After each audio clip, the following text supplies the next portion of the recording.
Next ஒரு question பாருங்கள். Question கொடுத்துருக்கான் உங்களுக்கு. If number of power set of A 1024. அப்போ அந்த செட்டில் எத்தனை ஏன்ற செட்டில் எத்தனை எலிமெண்ட் இருக்குது? அந்த L2 to the power n அப்படின்னா n ஆஃப் ஏன்னு அர்த்தம். ரைட்டா? நம்பர்னா number of power set of A என்னது? அந்த ஏன்ற செட்டில் எத்தனை எலிமெண்ட் இருக்கோ அந்த எலிமெண்ட்டு எதுக்கு 2 to the power அந்த எத்தனை எலிமெண்ட்டோ அதான் ஃபார்முலா எழுதிக்கணும். அப்படி எழுதுனா 1024 வருது. ரைட்டா? அப்போ number of A union B, அப்போ ஏ யூனியன் பியோட நம்பர் எவ்வளவு? ஏ செட்டையும் பி செட்டையும் நம்ம கம்பைன் பண்ணால் எவ்வளோ கிடைக்கும்? Number 15 number இருக்குன்றான்.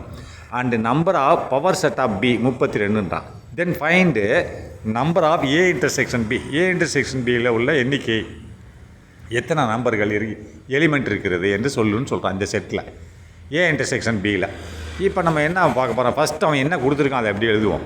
Number of power set of A எவ்வளவு? 1024. We are given the following information. ரெண்டாவது என்ன கொடுத்துருக்கேன்? Number of A. இப்போ number of power set of A எவ்வளோ கொடுத்துருக்கேன்? 1024. அடுத்து number of A union B 15 கொடுத்துருக்கான். அடுத்து number of power set of B 32 கொடுத்துருக்கான். சரி, ரைட். இப்போ number of power set of A தான் கொடுத்துருக்கான். அப்போ ஏ எவ்வளோன்னு பார்க்கணும். ஏன்ற ஒரு செட் இருக்குது, அதுக்குள்ளே எத்தனை எலிமெண்ட் இருக்குதுன்னு நம்ம பார்க்கணும். அப்படின்னா என்னது பார்க்கணும்? 2 to the power எவ்வளோ இருக்கோ அந்த ஏ தானே அது. இப்போ நம்ம ஃபைண்ட் என்ன பண்ண போகிறோம்? நம்பர் ஆஃப் ஏ பார்க்க போகிறோம். அதேமாதிரி நம்பர் ஆஃப் பி பார்க்க போகிறோம். ரைட்டா? இப்போ number of A number of B பார்க்கணும் அப்படின்னு சொன்னது. அப்போ என்ன சொல்லியிருக்கியா? Number of power set of ஏன்னு சொல்லிட்டான். அப்போ இதுக்குள்ளே இத்தனை செட்டுகள் இருக்கிறது. ரைட்டா? அப்போ ஃபார்முலா என்னது? 2 to the power n தான் அர்த்தம். அப்போ அந்த எண்ணுன்ற எதை குறிக்கிறது? அந்த ஏன்ற ஒரு செட்டுக்குள்ளே இருக்கக்கூடிய எலிமெண்ட்டோட எண்ணிக்கை குறிக்கிறது. அப்போ 2 to the power n ஏன்னு போட்டுக்கலாமா? நம்பர் ஆஃப் ஏ, அது அந்த ஏ செட்டில் உள்ள எலிமெண்ட்டு. அப்போ என்னவாக இருக்கும்? அப்போ இந்த 1024 மொத்தம். அப்போ 2 to the power 10 போட்டால் என்ன ஆகும்? 1024 வந்துடும். ரைட்டா? அப்போ நல்லா பார்த்துக்கோங்க. இப்போ நம்பர் ஆஃப் ஏ என்ன ஆகுது? Number of power set of A எவ்வளவு அப்படின்னா நம்பர் ஆஃப் ஏ நம்ம என்ன பார்க்கணும் அப்படின்னா அது எப்படி பார்க்கணும்? அந்த பவர் செட் பிஏ. ரைட்டா? பிஏன்றது நல்ல வெறும் பவர் செட்டை மட்டும் எடுத்துக்கோங்க. பவர் செட் பிஏ அப்படின்னா என்னது? அந்த அதுக்கு ஃபார்முலா என்னது? 2 to the power அந்த செட்டுக்குள்ளே இருக்கக்கூடிய நம்பர்னு அர்த்தம். பவர் செட் ஆஃப் பின்னா அது எத்தனை எலிமெண்ட் இருக்குது, எத்தனை செட்டுகள் இருக்கிறது என்றது, எத்தனை எலிமெண்ட்டுகள் இருக்கிறது, அந்த எலிமெண்ட்டை தான் மேலே போடணும். ரைட்டா? மேலே போட்டால் அதில் எத்தனை சப்செட்டு வருதுன்னு சொல்லிடும். புரியுதா? பவர் செட் ஆஃப் ஏன்றது. ரைட்டா? அப்போது 2 to the power NA. NAனா இந்த செட்டில் இருக்கக்கூடிய நம்பர். ரைட்டா? ஏழு நம்பர். எத்தனை நம்பர் இருக்குதுல? அப்போ ஈக்குவல் டு மொத்தம் எவ்வளோ கொடுத்துருக்கேன்? பவர் ஆஃப் ஏ எவ்வளோ கொடுத்துருக்கேன்? 1024 கொடுத்துருக்கேன். அதாவது என்ன பவர் ஆஃப் ஏன்றது 2 ஒன்று தான். ரைட்டா? அப்போ 1024 கொடுத்துருக்கேன். அந்த 1024 நம்ம 2 to the power 10ன்னு எழுதலாமா? நீ 2 × 2 2 10 வரைக்கும் போட்டேன்னு சொன்னால் 2 to 1024 வரும். அடுத்து நெக்ஸ்ட்டு நம்ம என்ன பண்ண போகிறோம்? இது ரைட்டா? இந்த 1024 என்னது? 2 to the power 10. அப்போ இந்த 2 to the power NA. அப்போ ஏல உள்ள செட்டோட எண்ணிக்கை. ரைட்டா? NAனா ஏல உள்ள செட்டு எண்ணிக்கை தானே. 2 to the power n சொன்ன என்னது? என்னன்றது என்னது? அந்த ஒரு செட், எந்த செட்டு அந்த செட்டில் உள்ள எலிமெண்ட்டோட எண்ணிக்கை.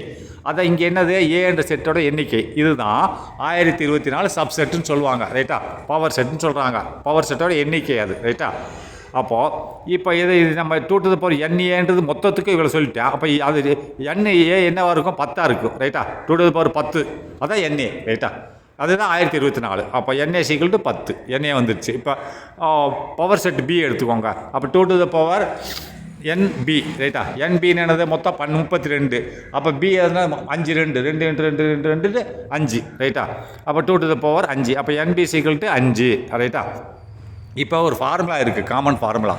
அப்ளை யூனியன் ஃபார்முலான்னு சொல்லுவாங்க. அந்த யூனியன் ஃபார்முலாவில் தான் இன்டர்செக்ஷன் வருது. என் ஆஃப் ஏ வருது, என் ஆஃப் பி வருது, என் ஆஃப் ஏ யூனியன் பி வருது. அவன் இன்டர்செக்ஷன் தான் கண்டுபிடிக்க சொல்லியிருக்கான். என் ஆஃப் ஏ இன்டர்செக்ஷன் பி என்னன்னு கண்டுபிடிக்க சொல்லியிருக்கான். அதனால தான் நம்ம அப்ளை த யூனியன் ஃபார்முலாவை நம்ம அப்ளை பண்ணுறோம். The formula for the union of 2 sets. 2 செட்டுகளை நம்ம இணைக்கக்கூடிய ஒரு ஃபார்முலா என்னன்னு சொன்னால் அதான் number of A union B. அப்போ ஏன்ற ஒரு செட்டு பி என்ற ஒரு செட்டை இணைத்து நம்பரை கண்டுபிடிக்கிற ஒரு ஃபார்முலா என்னதுன்னா number of A plus number of B minus number of A intersection B. அப்போது இதில் number of A union B என்ன கொடுத்துருக்கான்? 15 ஏற்கனவே கொடுத்துருக்கான் மேலே. ரைட்டா? 15 கொடுத்துருக்கானா? அப்போது இப்போ நம்பர் ஆஃப் ஏ நம்ம என்ன கண்டுபிடிச்சோம்? 10ன்னு கண்டுபிடிச்சிட்டோம். அது 10 போட்டுக்கோங்க. நம்பர் ஆஃப் பி எவ்வளோ கண்டுபிடிச்சோம்? 5ன்னு கண்டுபிடிச்சிட்டோம். 5 போட்டுக்கோங்க. இப்போ இது number of A intersection B தான் நம்மளை கண்டுபிடிக்க சொல்லியிருக்கேன். அப்போது இங்கே என்ன பண்ணியிருக்கான்? அப்போ நல்லா பார்த்துக்கோங்க. இஸ் ஈக்குவல் டு போடணும். இஸ் ஈக்குவல் டு போட்டோம். 15 இஸ் ஈக்குவல் டு, ஒரு கோடு இல்லை, இஸ் ஈக்குவல் டு, ரைட்டா? அப்போது இங்கே ப்ளஸ் 15 ஆயிடுச்சு. அப்போ ப்ளஸ் 15 லெஃப்ட்டில் போச்சுன்னா மைனஸ் 15. அப்போ 0. அப்போ n intersection B is equal to 0. அப்போ ஒன்றுமே இல்லை, அந்த செட்டில் ஒரு எலிமெண்ட்டே இல்லை, ரைட்டா? அதான் n intersection B is equal to 0. முடிஞ்சா?